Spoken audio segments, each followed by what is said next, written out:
Welcome to our channel, ladies and gentlemen. There is a very special aspect in the Jamhuri Day celebration that we seem to have forgotten because no one is talking about it. I know people talked about how the government of the day ferried school pupils to Uhuru Gardens to cheer on Wiliam Ruto because they feared people would boycott to attend the celebrations. And I know for the better part of the day, people analyzed the speech of the president, Wiliam Ruto, full of what they say lies, like telling people that parliament is independent and all those kind of things. But there is one aspect that people have forgotten to look at. Wiliam Ruto invited guests. The president of Ethiopia was there.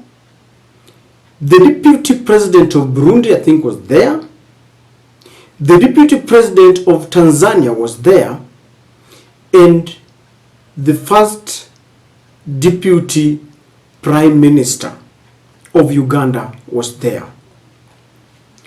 The speech by the Ugandan counterpart, because it was the speech of Yoweri Kaguta Museveni that was being read on his behalf by the person he had sent.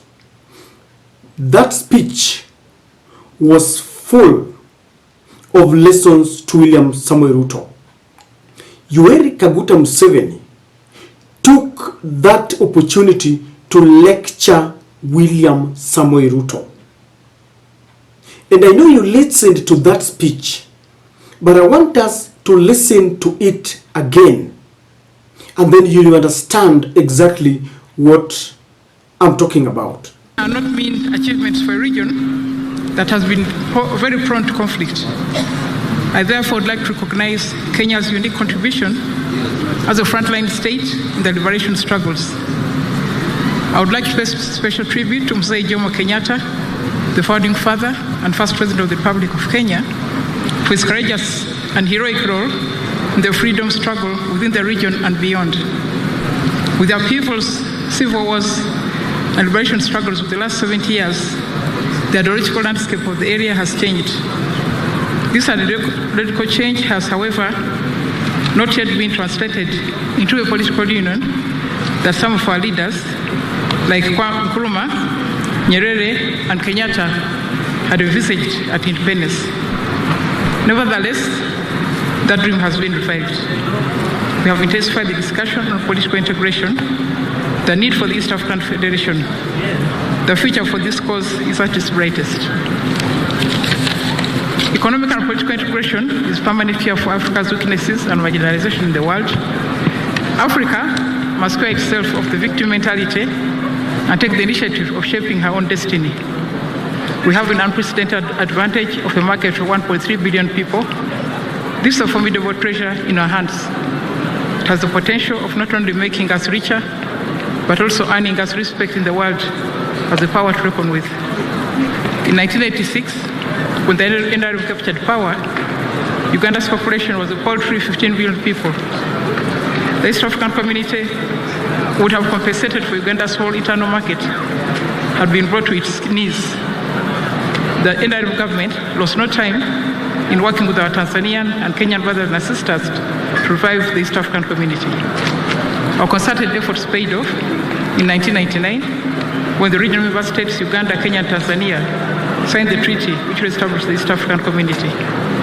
The community has since grown with the addition of Rwanda, Burundi, South Sudan, Democratic Republic of Congo, and recently Somalia.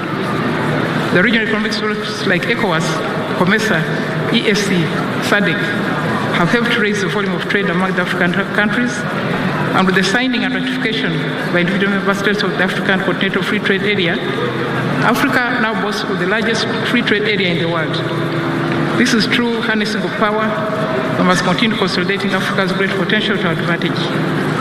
It must be remembered that Africa was forcefully integrated into the world economy as a source of cheap labor and raw materials for Western industries. Africa has donated enough wealth to the rest of the world. It is time to cut off the proboscis of the parasites whose wealth has been sucked from our mines, soils, forests, lakes, etc. Our chief interest should be to secure the survival and prosperity for our children and their children. There is no better guarantee for their future than working towards political and economic integration of Africa. For the first time, we have an opportunity of safeguarding our great human and natural resources under an African supranational government. Finally, political and economic integration is crucial for bargaining with other countries, for access to their markets, e.g. the USA, EU, India, China, Russia, Japan, etc. I once again congratulate all Kenyans upon celebrating the 60th independence anniversary and wish you good luck and happy celebrations. Thank you very much. Asante. Thank you very much. Wacha nichukue nafasi hii sasa nimuite ndugu yangu rais wa nchi jirani ya Zanzibar. Mheshimiwa Mwinyi, karibu.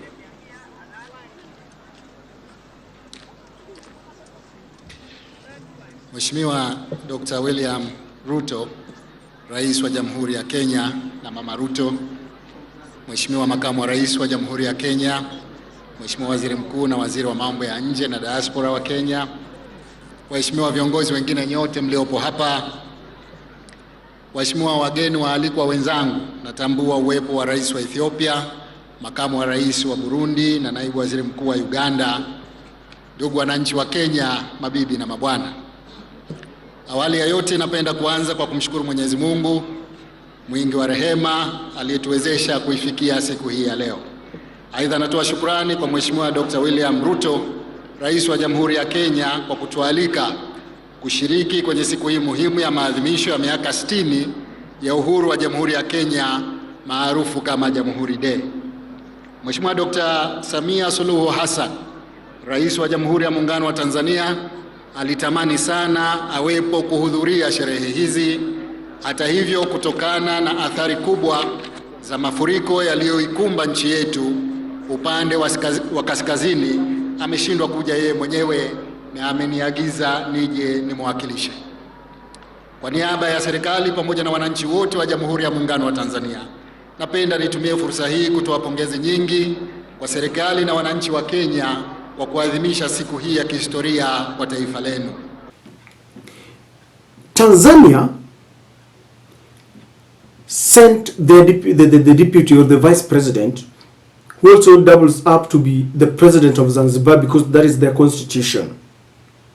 And one funny thing is that he was saying that Suluhu Hassan could not make it because we have a natural disaster, floods rocked that country and very many people died, and therefore she's there to mourn with the Tanzanians. If it was in our country, people are dying of floods, but our president will still run for international speeches to give some keynote speeches. Burundi sent a vice president, and of course Ethiopia, the Ethiopian president came in person. Now in Uganda, Yoweri Kaguta Museveni did not come. He did not send the second in command like the other countries did. He didn't send the deputy president. Number 3, he didn't even send the prime minister. So he sent deputy prime minister. And that tells you the kind of relationship and the thoughts and feelings of Yoweri Kaguta Museveni towards William Samoei Ruto.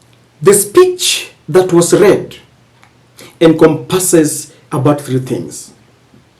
Yoweri is telling William Samoei Ruto, who has developed some kind of unique dalliance with the international community, removing all the subsidies, increasing the taxes because the IMF and World Bank have dictated And he is telling William Ruto that we must run away from this victim mentality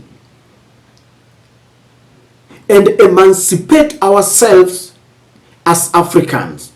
Because you're already saying that we've got about 1.3 billion people, which is a treasure in our hands that we must use not only to enrich Africa as a continent, but also to earn respect. Because according to Yoweri, which is very true, we are being treated as slaves, we are being treated as second class, people, because they dangle aids to us, the help that they give us, yet we are supposed to be autonomous. And in fact, if you listen to that speech, the first paragraph was to congratulate Kenyans on this very special day, and that is the only diplomat who mentioned the founding father, Jomo Kenyatta. And of course, Yoweri is saying that they had a dream as our forefathers, people like Kwame Nkrumah, but we have not yet achieved that dream. That is the only part that is talking about Kenya. And then the last paragraph. The middle of the speech was full of lectures, what Africans must do, or what Africa must do as a continent. And Yoweri is saying that Africa has got economic blocks like ECOWAS that we must use to do our own economic integration, to do business, trade amongst ourselves without really depending on the Western side. And he is saying that if we have to deal with them, we must unite as a continent to increase our bargaining power. We shouldn't behave like we are victims. And Yoweri is saying something that is very, very important. These people, the Western countries, have really sucked our mineral resources. And in fact, Yoweri is saying that the African economic bloc was forced into the international bloc so that we provide cheap labor to them and we give them natural resources. They've really exploited our mines, our forest, our human labor. And Yoweri is saying that we must guard our human labor, the capital, we must guard our natural resources. And we can only do this if we stop this victim mentality, where we believe that our elections must be determined by the US and the UK. We believe that they must give us aids, they must give us loans, and they dictate who we elect into offices, how we use it. And I really liked the message that Yoweri gave to William Samoei Ruto. And he's saying that we must decide once and for all and cut off the proboscis of this parasite. That's what Museveni is calling them. And so Museveni is doing this, knowing very well that William Samoei Ruto is the last born of the US and the UK. And I think he's really sympathizing with our country when our president keeps on, going to make speeches. The other time, he was in the European Parliament, giving what he thought was a wonderful speech, and they gave him a standing ovation. Yet when they went to vote on a very significant agenda that was to help Africa, UK, EU, and the US voted against the African position. And Yoweri has realized that these people are not our friends. Remember, this is happening at a time when Yoweri has decided that he's not going to give a damn to their demands to accept LGBTQ. And in fact, Museveni signed the anti-gay law that carries a death penalty and even 20 years jail if you are found messing around. As a result, they have denied him some aid. The IMF stopped some of the projects that they have in Uganda, but Yoweri is unbowed. In Kenya, we have allowed the LGBTQ. In Kenya, we are getting the loans.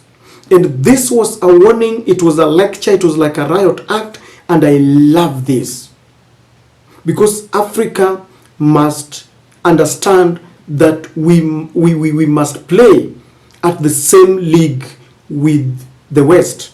They have always played the divide and rule tactic, because they know that when we are divided, we are weak. We cannot negotiate as a team. This is coming at a time when Malema just told off Wiliam Ruto, that he started well, making speeches as if he was the new kid on the block, the new Pan-Africanist, yet he's speaking from both sides of the mouth. Ladies and gentlemen, I think if there is one person who has faced Wiliam Ruto on the face and told him the truth, it is Yoweri Kaguta Museveni. Remember, recently he ditched our market and is now importing oil through Dar es Salaam, through TZ. Why? We have a lot of middlemen, messing him up. He said he was incurring a lot of exorbitant and unnecessary prices, and he decided that if Kenya was not going to work on their terms, then he ran away. As we speak, the other countries like Burundi, Congo, Sudan are to follow suit.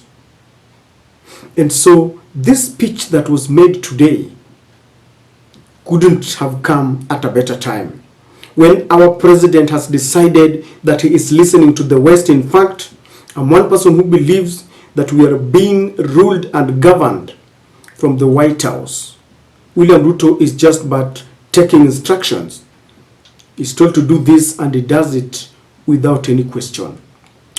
What do you make of the speech of Yoweri Kaguta Museveni? Share with me on the comment section.